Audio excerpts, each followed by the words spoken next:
নমস্কার বন্ধুরা। তো আমরা আজকে বিশাল বড় একটা আপডেট নিয়ে চলে এসেছি। মার্চের মধ্যে 50,000 শিক্ষক, শিক্ষাকর্মী এবং অধ্যাপক নিয়োগ হবে। ঠিক আছে, এখানে মূল যে খবরটা রয়েছে সেটা হচ্ছে 100% অথেন্টিক খবর। অথেন্টিক ছাড়া কোনো খবর আমি প্রকাশ করি না। তো এখানে দেখতে পাচ্ছ যে মার্চের মধ্যে 50,000 শূন্য পদে নিয়োগ করার পরিকল্পনা শুরু হয়েছে। নিয়োগটি হবে প্রাথমিকে দেখতে পাচ্ছ, উচ্চ প্রাথমিক, মাধ্যমিক, কলেজে হবে এবং বিভিন্ন শিক্ষাকর্মী নিয়োগ হবে এবং নিয়োগ পদ্ধতিতে একটা বিপুল পরিবর্তন আনা হবে। এবার পরিবর্তনটা কি হবে সেটা নিয়ে ডিটেলসে পরে ভিডিও আসবে। তবে জেনে রাখো যে বর্তমানে যেমন টিচার নিয়োগের পরীক্ষায় একটা মাত্র ধাপ হতো, তারপরে ইন্টারভিউ হতো এবং সিলেকশন হতো, কিন্তু এখন পরিবর্তনটা হতে পারে। এই জন্য বলা হয়েছে যে নিয়োগ পদ্ধতিতে বড় পরিবর্তন আনা হবে। এবার আমরা দেখে নেব যে বর্তমান পরিস্থিতি কি রয়েছে। মোট শিক্ষক এবং প্রধান শিক্ষক পদে রয়েছে, দেখতে পাচ্ছ এতগুলো শূন্য পদ রয়েছে। ঠিক আছে, শূন্য পদ মানে টোটাল পদ রয়েছে এতগুলো, তার মধ্যে শূন্য পদ রয়েছে 98,349, এতটি শূন্য পদ রয়েছে। এবং যে সারপ্লাস বা অতিরিক্ত শিক্ষক সেটার সংখ্যা দেখতে পাচ্ছে এটা। তাহলে আমরা দেখতে পেলাম যে মেন যে শূন্য পদটা রয়েছে সেটা প্রায় 98,000 বা 1,00,000-এর কাছাকাছি রয়েছে। ঠিক আছে, এবার সুপ্রিম কোর্টের যে রায়টা হয়েছিল তার প্রভাব কি হয়েছে সেটা নিয়ে আমরা একটু আলোচনা করি, তাহলে ব্যাপারটা বুঝতে সুবিধা হবে। সুপ্রিম কোর্টে যে 2016 সালে যে শিক্ষক নিয়োগটা হয়েছিল, সেই নিয়োগ দুর্নীতি মামলায় 26,000-এর আমাদের চাকরি বাতিল হয়ে যায়। আমরা জানি 26,000 শিক্ষক এবং শিক্ষাকর্মী চাকরি বাতিল হয়ে যায়।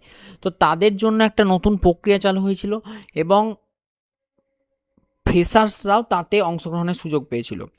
তো ফ্রেশার্সরা যে 10 নাম্বার এক্সপিরিয়েন্সে সেটা পায়নি, কিন্তু তারাও সুযোগ পেয়েছিল।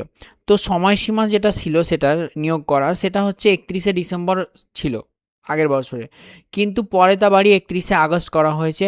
কিন্তু সময় মতো শেষ যেহেতু হচ্ছে না, তার জন্য সুপ্রিম কোর্টের কাছে আবার সময় চেয়ে নেওয়া হবে বলে বোঝা যাচ্ছে।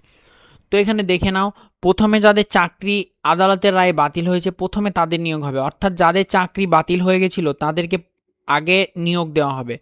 তারপর 38,000 পদে নিয়োগ করা হবে। ঠিক আছে, এটা হচ্ছে নতুন শূন্য পদ। ঠিক আছে, 38,000 পদে নিয়োগ করা হবে, এটা বলা হচ্ছে।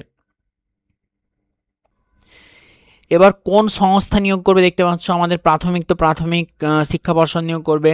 এসএসসি আমাদের বাকি যে সমস্ত রয়েছে, যেমন উচ্চ প্রাথমিক বা হচ্ছে মাধ্যমিক রয়েছে, উচ্চ মাধ্যমিক রয়েছে, এবং প্রধান শিক্ষক এবং শিক্ষাকর্মী নিয়োগ করবে। এবং কলেজ সার্ভিস কমিশন আমাদের প্রফেসর নিয়োগ করবে। পিএসসি যেটা রয়েছে সেটা আমাদের সরকারি স্কুলের বিভিন্ন পিএসসির আন্ডারে যে সমস্ত স্কুলগুলো রয়েছে সেগুলো শিক্ষক নিয়োগ করবে। তো এটা হলো মোটামুটি, দেখতেই পাচ্ছ যে এটা আমাদের কোন সংস্থা নিয়োগ করবে, যদিও এটা এতটা ইম্পর্টেন্ট না। তো ক্লার্ক এবং গ্রুপ ডি পরেরটা আমরা বলছি। তো লিখিত পরীক্ষার যে ফলটা রয়েছে এগুলো কিন্তু মোটামুটি প্রকাশ হয়ে গেছে। ঠিক আছে, মানে তৈরি হয়ে গেছে এবং যে কোনো সময় আমাদের রেজাল্টটা প্রকাশ পেতে পারে, যে কারা কারা হলো কারা কারা হলো না, যে পরীক্ষাগুলো হলো আমাদের ক্লার্ক, গ্রুপ ডি, এসএলএসটি এগুলো। তো আগে আমরা দেখতে পাচ্ছি যে শিক্ষক নিয়োগ হবে, তারপর ক্লার্ক এবং গ্রুপ ডি পদে নিয়োগ হবে।